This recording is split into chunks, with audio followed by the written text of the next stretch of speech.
This is done. Hello. Hi, everyone. I hope you see us. Hi. So SIP committee is now again on a retreat, 3-day retreat, and we are opening today's session to speak about the third batch. And here are all of them. Say hi. So what we are going to do, because of show out the window too. Oh yeah, we are also. Oh, there's nothing to see. Right? There is nothing to see. It's snowing. We are in the middle of the mountain. It's snowing. So today we are going to go over the third batch of third batch of features that were discussed in the last month. And as a person is presenting as summaries of the community, I'm going to pass the computer to that person, so the voice is actually heard. And after the summaries, we are going to announce what is going to go into the fourth batch, and hopefully already tomorrow it's going to be up on the contributors for you to start new discussions. So I'm going to give it to who volunteers to go first? Adrian. Yes. So then, I mean, you just need a computer. Can I just go sit in the snow? Yes. Or you could just go sit over there. Where I was yeah, you can. Before, yes, right? You can. Yeah. So I had the easiest one as usual. It was see, witness protection works really well with the snow in the background. Was the shadowing of class names. I think the main opposition to that was, wait a minute, we didn't have virtual classes after all, which we didn't, and we won't. I mean, there's been a lot of research, both at Martin's lab at EPFL and the rest of academia on this basically since the 90s, when this was implemented in beta, for example. But we don't think this is a practical thing to add to Scala. So those discussions were interesting to see, but not really on topic as far as fixing this pretty technical issue and with the compiler implementation issue around having names that clash.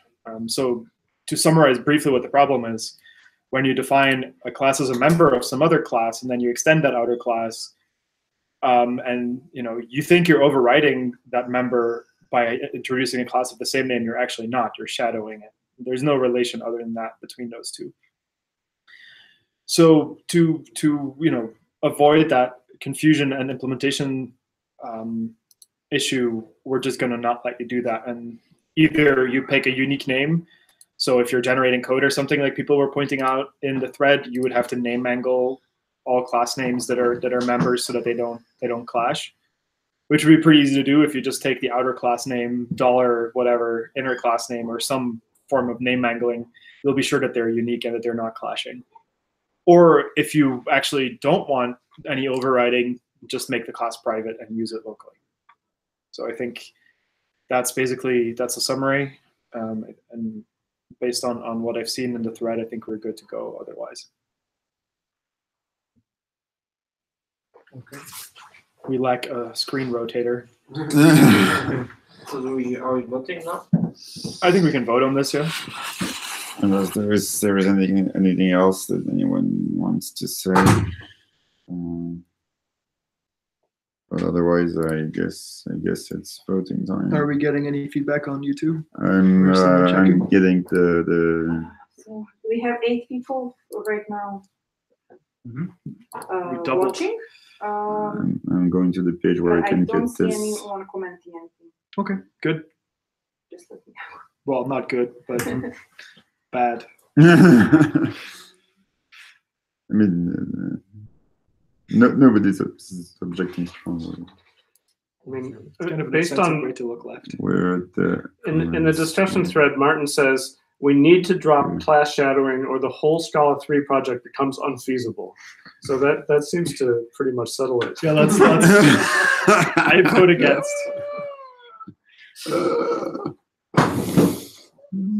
I mean, for what it's worth, there's a lot of bugs related to this stuff and a lot of really dirty hacks in the Scala 2 compiler. Okay, so And they still have an abstract. thanks, file? Josh. They are hearing us well. So That's not overriding this. Just, but just like yeah. okay, votes. I. Yay. Yeah, Yay. in favor. Yay. Okay, It's unanimous. all four. Unanimous. Josh and Heather are not present, but that's it. And yeah, I might add that Eugene gloriously left the SIP committee, but maybe I say Oh, that that a was. bit. Was that not announced yet? No, it was announced on Twitter, but it was not announced in right, our right. During one of the meetings, SIP meetings. So yeah, I can do that in the end. But next. I think you just did. Oh well, yeah. Yeah. I'll go. Are you? No, Yeah. Go ahead. So I was tasked with kind of introducing the proposal to remove general type projection from DOTI. The rationale is that basically it's unsound. The downsides we thought initially were primarily that various uses of type projections for some forms of restricted type level computation would be ruled out. But I think it was generally felt that these were those particular uses. They were fairly limited and fragile, even in the optimal scenario, and that DOTI and that had been largely displaced by using various implicit-based techniques for type level computation, and better still, in DOTI were replaced by various new mechanisms, match types, for example, or inline, specializing inlines to do the same kind of jobs. So I think we kind of felt that the unsoundness combined with the fragility of the Scala 2 implementation, combined with the availability of acceptable alternatives in DOTI was grounds enough for being reasonably confident that getting rid of general type projections would not be particularly problematic. But inevitably, when we concretely made the proposal, various objections arose. The most concrete one of which I think was essentially they all had a common feature of effectively trying to encode. I suppose in the old days we would have described this as a kind of family polymorphism or virtual classes. I guess you might, in sort of more Haskellish terms, think in terms of open type families.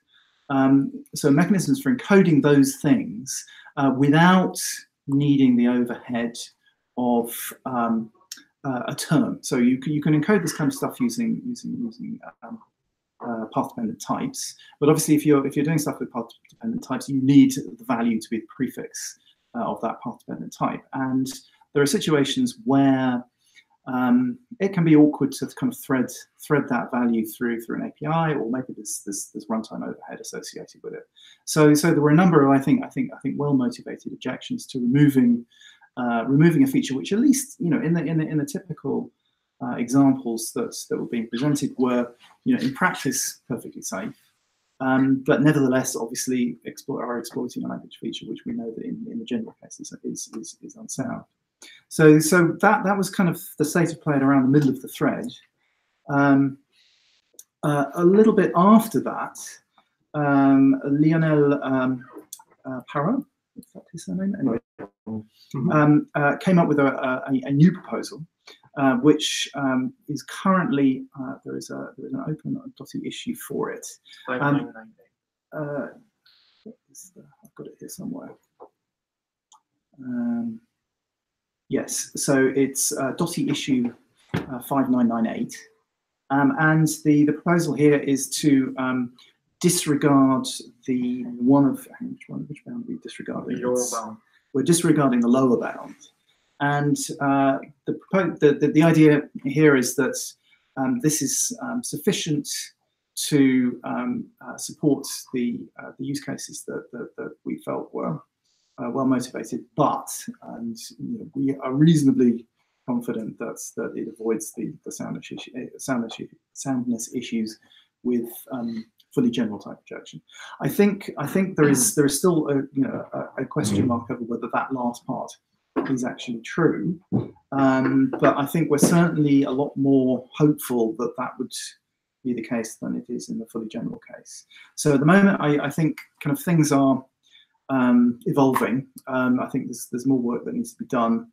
So I think what's people's sense for where we are with this? So it's kind of open, subject to further investigations of whether or not this restriction is actually going to help us out. Does that sound about right to everyone? Let's say, like, unless we like get to a consensus that this thing, the thing we are proposing is good enough, we're going to keep with the current plan of dissolving all projections on abstract types. Right. So people should plan with that in mind. I guess that's the case for sure. Yeah. Adrian, you had some. I think you were quite enthusiastic about Lionel's proposal, as I recall. Yeah, for the reasons that I think the intuition is that those abstract types allow you to inject stuff into the subtype lattice that isn't grounded in reality because it's not a selection off of a value that has been realized, and does the well-formless checks, make sure that those bounds are okay. And if there's no way to rely on those ill-conceived bounds, or those bounds that weren't checked for well-formless, then I naively don't see how you could get to unsoundness. But I also basically rage quit academia over this, so I don't know.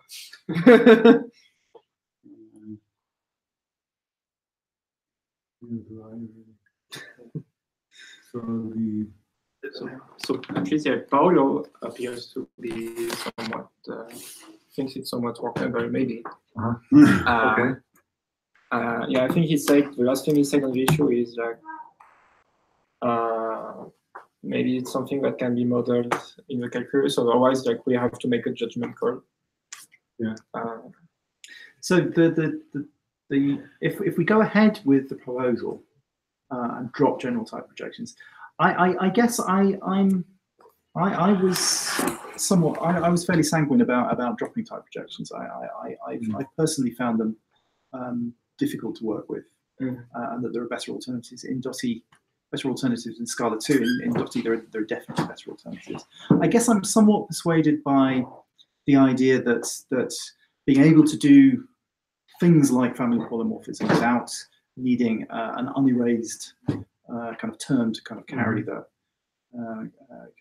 to witness the family nature of these things. I think it seems kind of compelling, but I guess I wonder to what extent.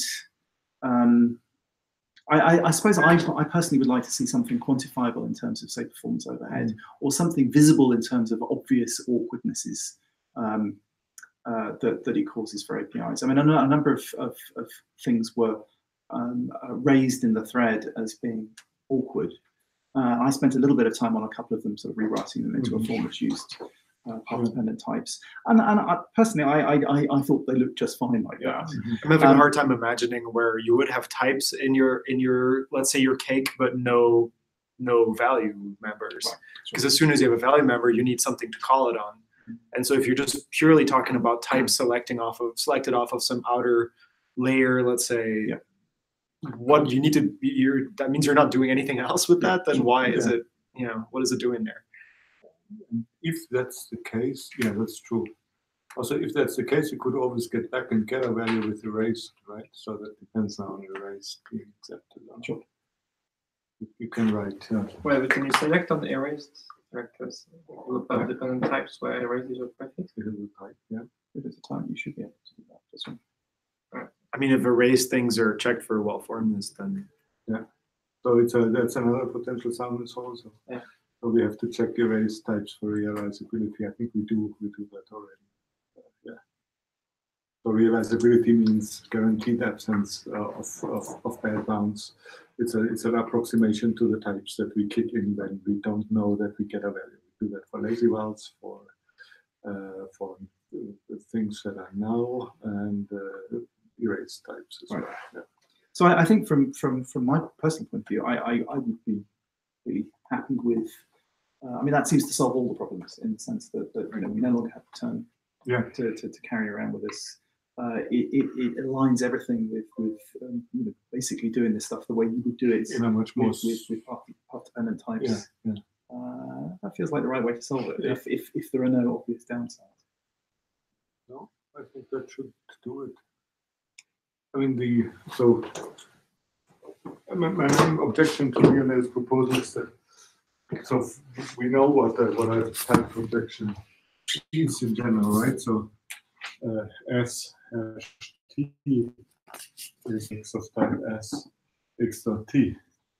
And that means that if we get rid of existential types, we should get rid of these things as well, because we have just taken away the basis of the explanation. And so that there's a soundness problem with that one, because we have to check that this is realizable, which we can, so that's good. But then there's the other problem, which is much more general, that when do we introduce and unpack and pack existential types? And we just don't want to get into these problems. So that's why I think it's much better if we can say erased, well, x s equals triple question mark, and then just work from this erased well. That works for me. Okay.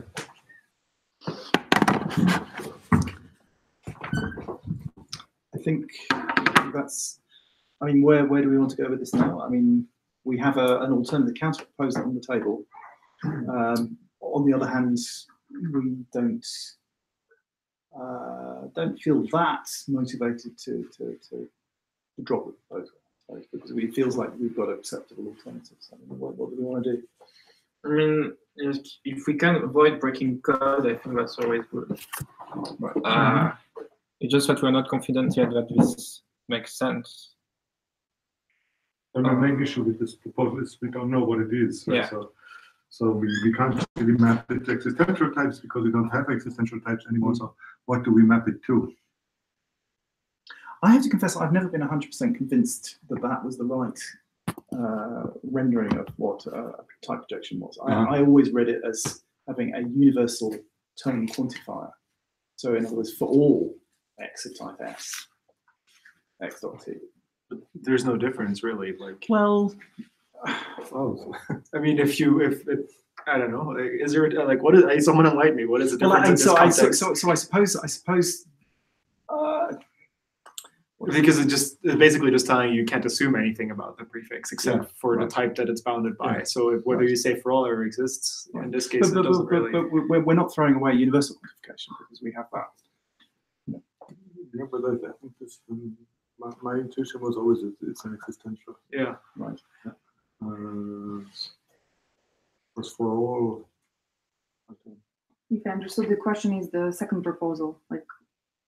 Well, there was some discussion. So Paolo, I think Paolo and I had a discussion about what the semantics of projections were, and I think he sort of vaguely kind of agrees with me that it's a universal rather than existential, at least. Okay. Modulo which way up you're looking at it, I think, obviously, but I'm not quite sure how that exactly related to what Lionel suggesting. I think let's punt on that for now. Yeah, I would have been. So I believe that I would like to decouple the two proposals. So I would actually propose to drop it now and consider essentially this revised type projection proposal, which we could, of course, if we have dropped the current one, and can extend it with a separate proposal. Yeah, that's also what I was going to suggest. Mm-hmm. Because also, I mean, it's there are many things that we don't really know whether they will work out, or whether we will like them. Somebody would have to work on the proposal. Right now, it's not even clear who would be that, who would do that. So I would just keep the two separate. Mm. Okay. Do we want to take it on? So does that mean we should ask Lionel and or Paolo to make a SIP? Yes. If they feel like this carries its weight, yeah, they should make a SIP. Okay. Yeah. And perhaps some other interested people will appear who want to help. Yeah. So, You never know. So Miles, can you write in the issue or something? I can absolutely do that. Okay. Yes, I will do that. Okay, so then do we vote on actually this SIP? the single type projections one? I think so. Okay. What say you? Sure. Yes. Yes. Yes. Are unanimous. This is perfect. I love these things. It Okay. helps when we've been discussing the It things does. for a day. It We're does. so tired. Yeah. I get that. Yeah. Okay, next is Seb. Yay! So I have 3. So let's start with the supposedly less controversial one, which ended up having 98 comments.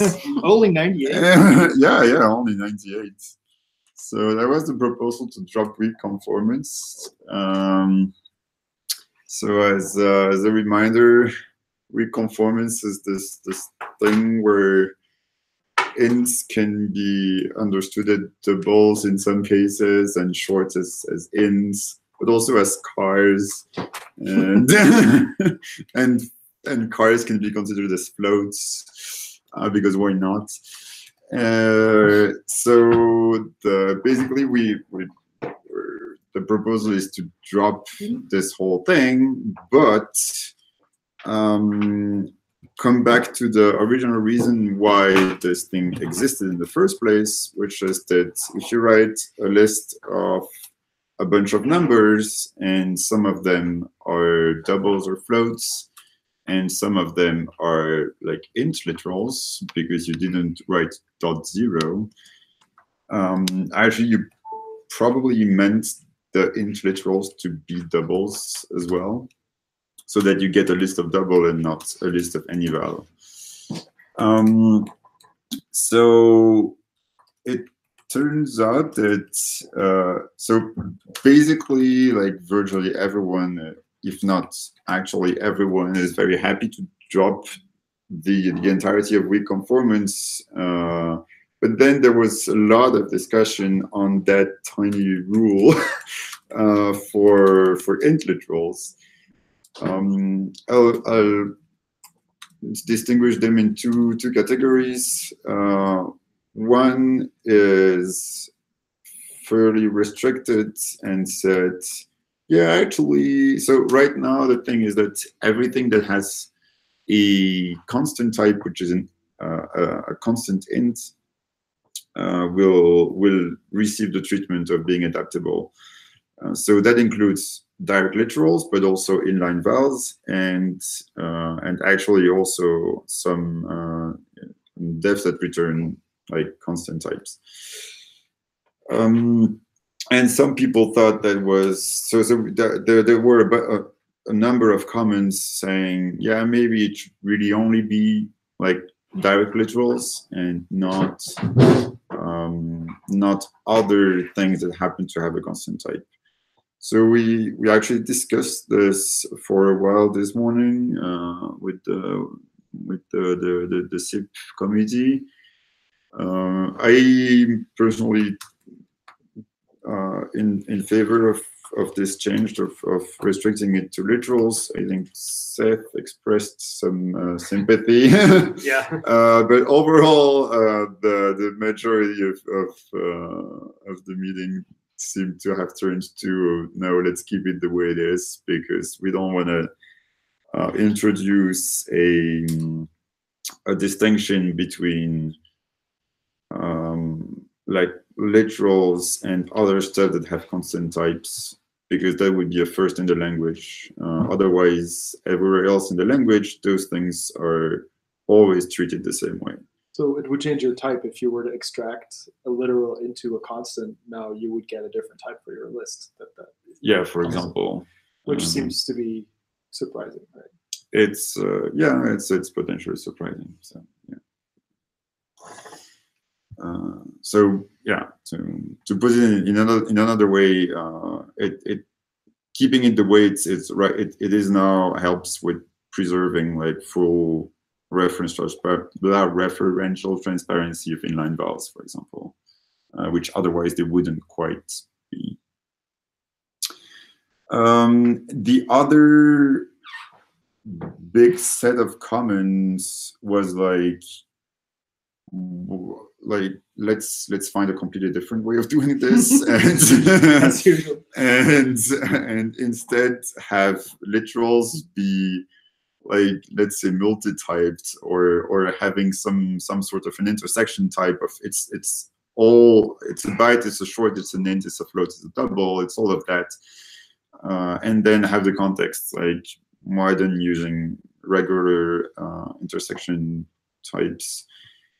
But it turns out that this root has several unexplored problems that were discussed. So there are problems with what's the canonical erasure of this thing, which is important for binary compatibility. It has potential problems with the performance of simply type checking those things, because if every time you write a literal you end up with a 5-way intersection type, it's problematic. And in general, difficulties that happen. So I don't think we're ready to go that far. And this proposal was never about making it like that involved. So yeah. That's about it for the summary of what happened in those 98 comments. There was also a camp that just wanted an integer literal to always type as int no matter what, but that was vetoed. True. That was vetoed by Martin on pretty very strongly.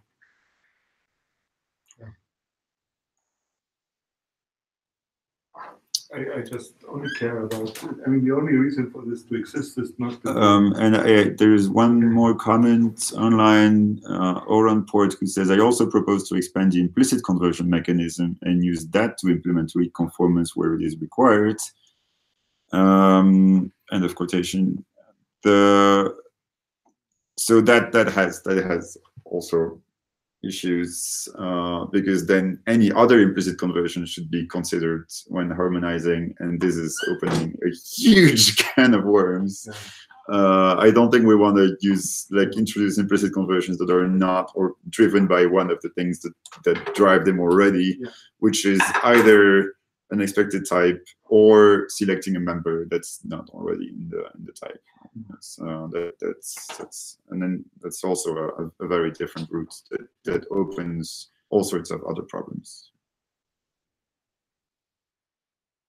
Okay. Do you want to say something? Oh, I just wanted to say that the only reason for this thing to exist is not to be a hurdle for people who are casual users and newcomers and things like that. And I just expect a list of 0.1.0 to work. And yes, and the experts can say, no, you shouldn't write this, but I think we should be a friendlier language than that. And it's been confirmed by essentially Michael Lewis, who's also teaching first-year students that, yeah, absolutely, that's absolutely necessary that we do that. So originally, the reason why weak conformance existed was a similar thing like that was when we wrote the book. I think Lex brought up to say, well, yeah, I mean, how do we explain that list of 1.0 is list of any val? And that, no, we can't really, we have to do something. And then we rushed weak performance in, and yeah, it was over-designed, it was too much. I think we have a better thing now, but the original motivation exists, that we just don't want to essentially throw any val into people's face at this point, where it's perfectly obvious what this thing should do.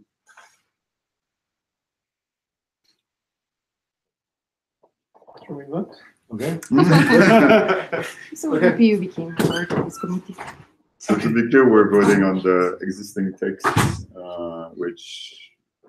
so where literals, inline vowels, and other expressions of constant type get adapted.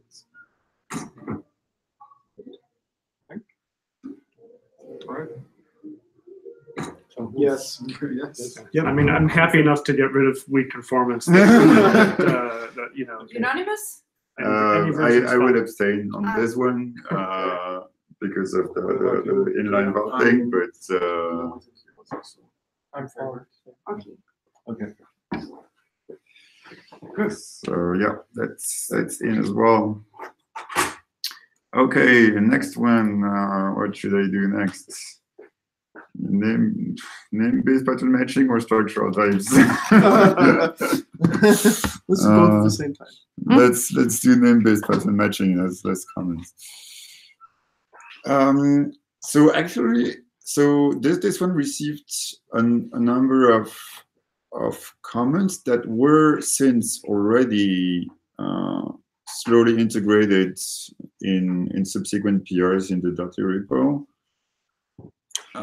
So actually, the latest version did solve a number of the comments that have been raised. For example, unless I'm mistaken, the potential ambiguity between like an extractor that returns a seek versus an extractor that returns a var-args. So basically that was reverted to using an apply seek explicitly for var-args things.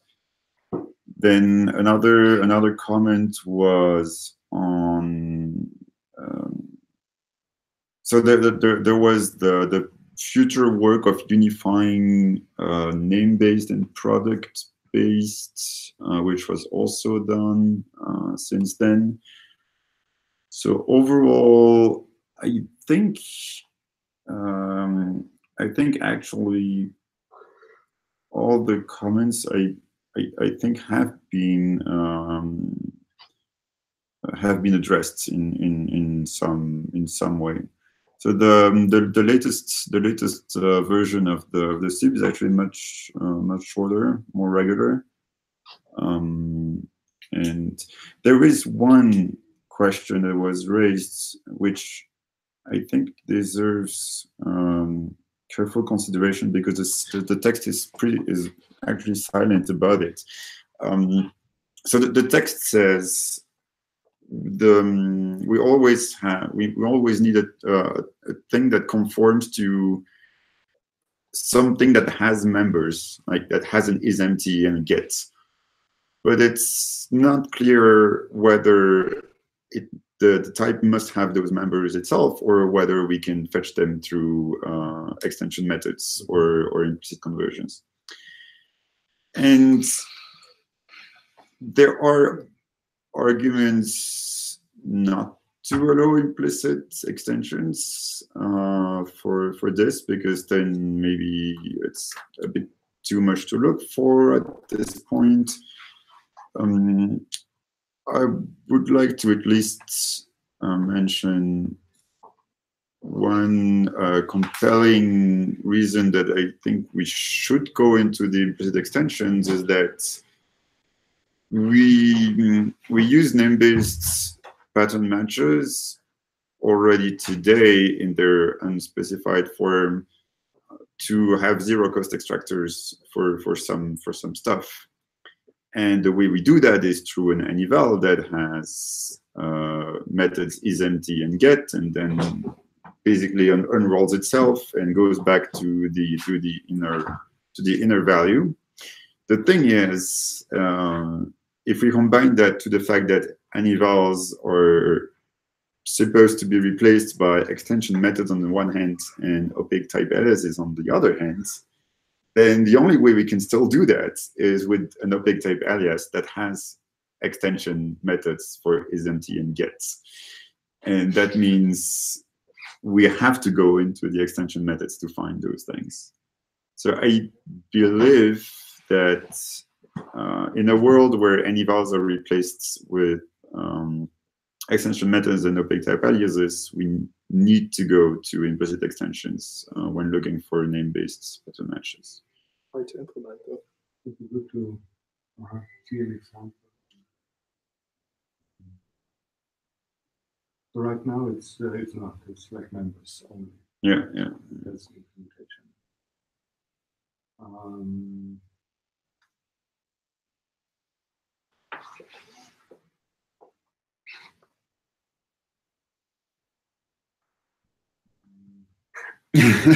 Martin is thinking. Not sure. You haven't lost the sound.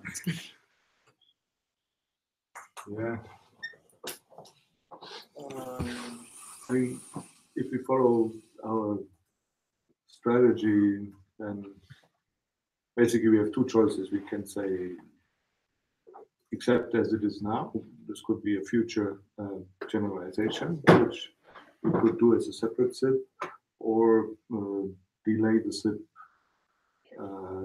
until this is clarified and somebody works on it.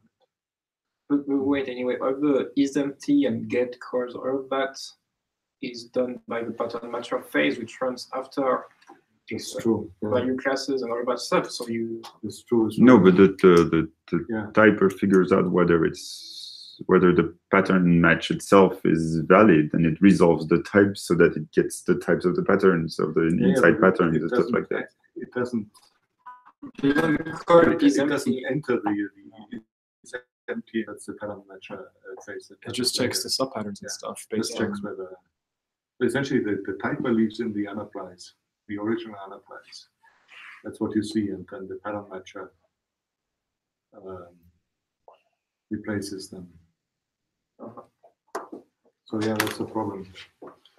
So if you want no boxing, you have to have your unapply, which returns is.type. Yeah, that's what people typically do, right?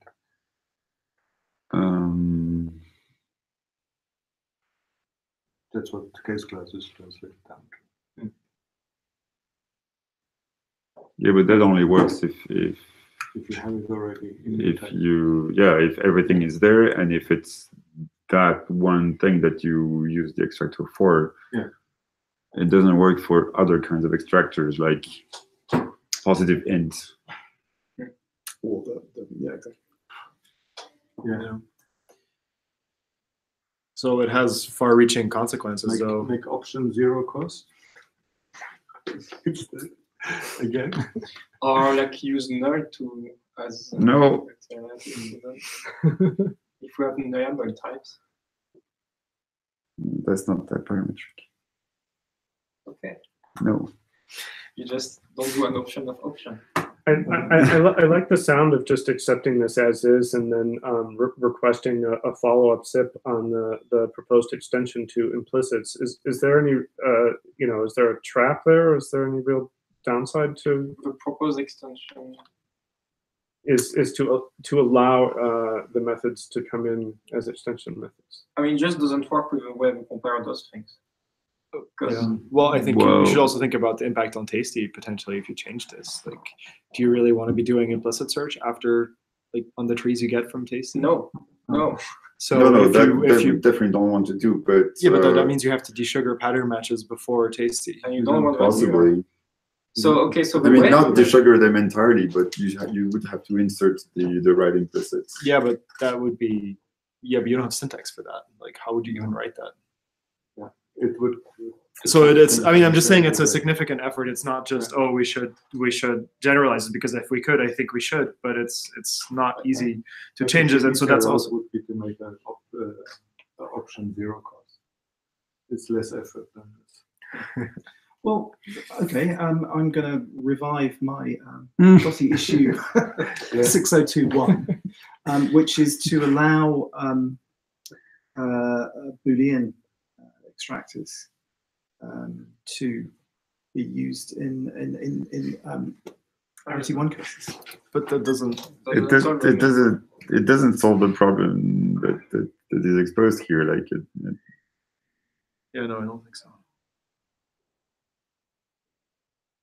Well, because we're I mean, the Boolean result is replacing the call on isEmpty. But we got somewhere to put that Boolean. But you don't get anything more. Well, you've still got the scrutiny. yeah, but sometimes that's not what you want to get from your extractors. You want something else that's inside. But you wanted 0 cost anyway. So for what it's worth, the way we do it, I mean, Dimitri did it in the Dotty backend. Yeah, it's terrible. Like, An apply that returns this.type, and this is an object that has a mutable variable, and the unapply mutates and the variable. this is fine for highly sensitive, performance-sensitive codes. It's not something we can recommend widely to people for people to do. Instances of that back and running in parallel. Yeah, I'm thinking of that now.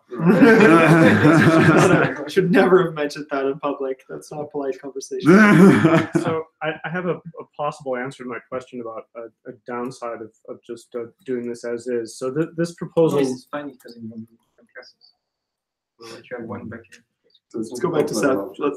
Let's. This proposal not only extends name-based pattern matching, but makes it the only pattern match, right? Like it's removing the old mechanism, and the old mechanism supported implicits. Did it or no? No. Oh, okay. Never mind. So this is a generalization. Yeah. Okay. You mean the old name-based mechanism was never written up.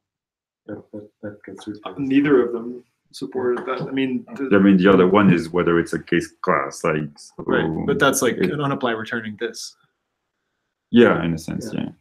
Okay. Sorry. So No, it's yeah, good. It's good to this confirm. proposal doesn't solve all the boxing allocation issues, but I think that's okay.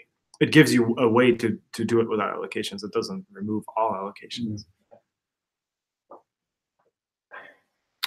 I just think- use ground, it's fine.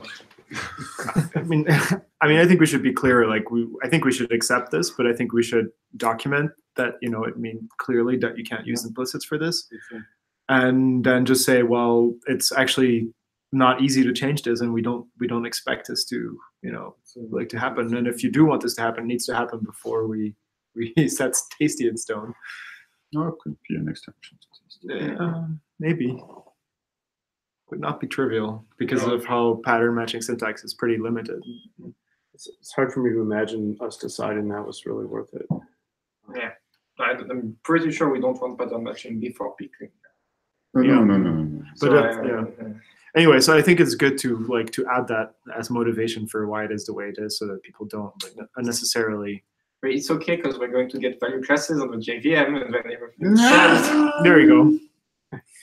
Now we don't need opaque tab aliases anymore. I didn't say it. All right, let's move on. Yeah. Well, I guess we can vote still, right? Yeah. So I mean, if we vote now, we vote on the text as is. That does not and implicitly the implementation that's currently done, which is implicit or never taken into account for this purpose. So given that the text has changed several times, maybe it's better if the committee gets familiar with the current text before voting on it. That's not false. So then, then we should reschedule that one for the next meeting.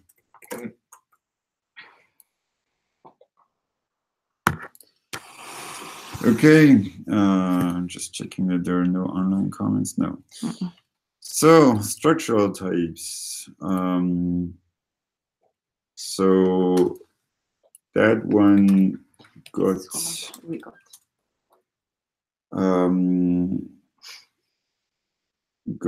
I would say two kinds of comments. One is relatively well self-contained and is about the features that are dropped compared to Scala 2, which are support for overloading in structural types and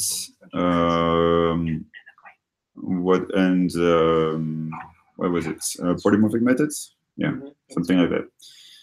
So here the comments are more like in general. I mean, this seems to be a gratuitous removal of features compared to Scala 2. So if we're keeping structural types as for backwards compatibility, why are we dropping those two things? There is an answer from Martin about this, which is that basically the way it's structural types are basically built on refinement types, and such things simply don't have a concept of overloaded names inside of them. And also polymorphic names, because we don't have polymorphic values. So it boils down to the fact that in refinements, we have members that have names and a type, which is a value type, and we don't have polymorphic value types, and we don't have, so we might get polymorphic value types back, in which case that could become a possibility. And we don't have overloaded value types, which, well, you never know, could happen at someday, but it's not in anyone's plans. The polymorphic value type is different thing from polymorphic depth. And there's no plan to add back polymorphic methods to refinement. True, that either, yeah. So yeah, so basically it's those the dropping of those features is simply because of technical reasons in the deep, like, how should I say, like, architecture of Dalty. Like, it's virtually impossible to Really? I mean, I don't know. It's what I understood. Yeah, so I don't understand that part. I always remembered structural types not having those things because of issues implementing that with reflection back in the day. Oh no! I mean, it's actually very easy to implement those things with on reflection. Like, Scala C does it. I mean, it's there's no problem with that. There's another issue. I think it's not really the polymorphic thing. Like, Volume? you have to take into account erasure. Yeah, exactly. I thought both overloading and polymorphic things we don't. Do we support those? Yeah, sure. Sure? Okay. I didn't think we did. Yeah. You do because I do. Okay, well, my bad. I just seem to remember that there was issues with that. There are issues in obscure corner cases that are related to result types, can make overloaded stuff at the bytecode level, right. and it doesn't disambiguate correctly between overloads that are overloaded only on the result type. But as far as your overloads are based on the parameter types, after erasure, you can find them with reflection. It finds them by reflection, and it finds the right one to boot. Okay. Yeah, I don't know. I don't feel strong about it. So anyway, the other big area of comments here is mostly driven by H.R.A. Cohan. I don't know. Rexker. So Rexker, basically. And it's about why are we even doing this?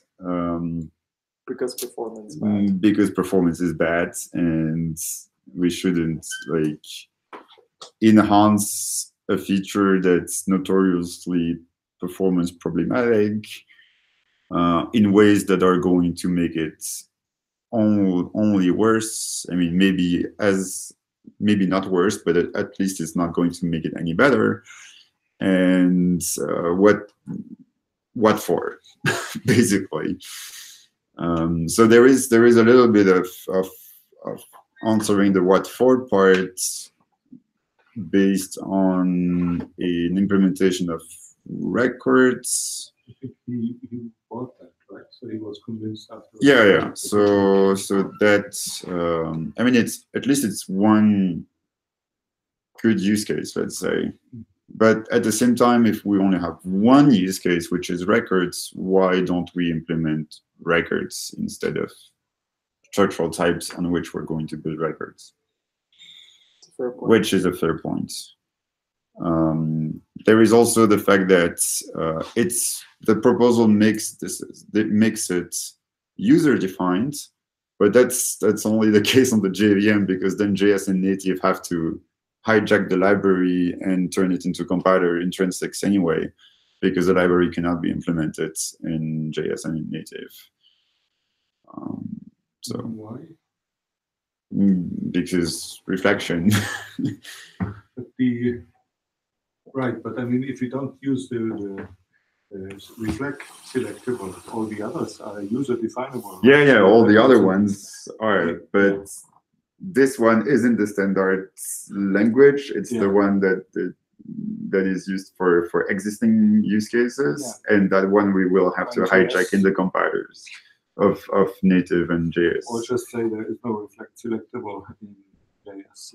Unfortunately, as I commented, it has, so structural types have grown. The fact that we had to support structural types in Scala 2 for Scala JS made it so that we ended up relying on them. So there are a bunch of things in the ecosystem where reflection is used, where we found an escape hatch that makes it work on Scala JS by using the fact that structural types are supported, and that they emulate a certain subset of what reflection can do, which happens to map what we need usually. So they have grown to be like kind of necessary. But to give an idea of how baked in this is, there is specific infrastructure in the Scala JS IR to support structural calls. It's a built-in feature of the IR.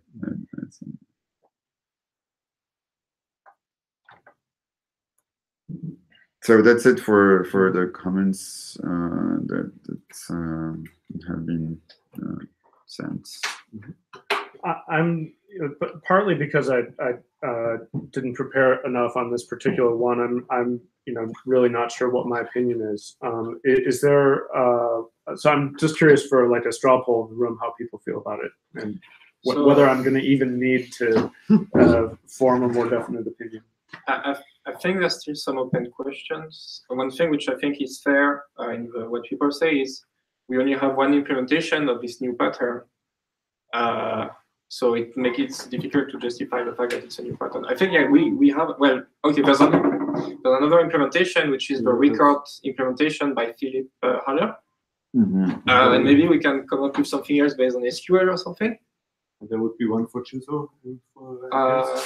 Yeah, so the Chisel thing is they just use regular reflection, but they probably wanted to influence type inference. But let's not discuss that now. But yeah, there's a few open questions. I think one of them was about how do we fix the issue with like which class, whether we should use class tags or whatever. I think you had some comments. I think we did introduce class tags at least. Which do what you want, you think. Which is enough for me to like compile or intrinsify it. Okay, there's that. Then there's the fact that I would prefer Java-lang classes simply, but it doesn't really matter. Yeah. So I don't know. There's that. There's the fact that so we have selectable is a trait, and then we do like current selectable, and either you are an instance of this trait or you have an implicit conversion to this trait. And then you do dot applies select or whatever. Should those be should it be name based instead? I don't know. Maybe, maybe not. Seb, does this answer your question? Well, I mean, it addresses a part of it, but there's other things I'm uncertain about. I'm curious for the straw poll. I mean, overall, given the limited amount of use cases for this one, I tend to err on the side of let's not generalize it right now, and let's drop the features that are problematic from the core point of view, but let's just go back to we just have the reflective implementation and not make it user defined until we have like further evidence that this is tangibly useful. That would mean we can't do records. Yeah, well, yeah, that would mean we can't do records, but promised to SAP that we would do records, and they rely on that. I mean, we've seen records done some other ways, and with a lot of macro stuff which we probably won't support anymore. So we are in a bit of a pickle here. We have to, and this would be sort of the perfect way to support records. So I think we have this nice general. Also, I mean, the other problem is if it's just for structural types, then how do we justify that we now stop overloading and things like that? So we have to always say, because our refinements has changed our notion of. Yeah, I mean, if it's for other use cases, we don't justify it anymore. Okay, so I suggest everybody to say to answer to his question. Yeah. To wrap up this part of the conversation, to announce what next features are going to be, and to. Okay, but we should maybe get a stop. Yeah. Sorry. That's 1, 2, 3. Eliane? Well, I also had more questions actually, but I'll abstain. I don't know yet. I think about more exploration of stuff like records is necessary before. Yeah, I'm for. Yeah. Because also I don't want to work on it anymore. so basically, yeah. So if somebody else wants to take this project, and it's I guess we have some time constraints because we have to tell people what to do very soon, then fine, but otherwise. Okay. Julian? I think I'll have to abstain as well. Okay. That's sure. Well, I think you're going to have to to form an invest the opinion. time into forming Okay. Okay, so the last part of today's meeting is to announce the Next batch. the next batch. Whoever has it open, please just read it out loud. And The hopefully next tomorrow or Friday, it can actually go up on the contributors, so you can all keep on the discussion. And then we should meet. Is it in this document? Yeah, exactly. And it's now number 4. This. Yeah, Ah, the number 4 here. Okay. Yeah, The it's a March, fourth. March, April. It's a 4th Okay, batch. so we have opaque type aliases, which have been discussed a few times before, but we've not put them up for explicit community call for feedback. Dropping symbol literals, adding type lambdas, extension methods, top level definitions, and kind polymorphism. So that's going to be the 4th batch, and after that we are going to have 3 more until June, and hopefully all the features are going to be discussed by community and considered in the SIP committee. So that said, we are going to say goodbye to everyone. Thank you so much for watching. Not only for watching, but for actually being an active part of this. So have a nice evening, morning, wherever you are. Bye-bye.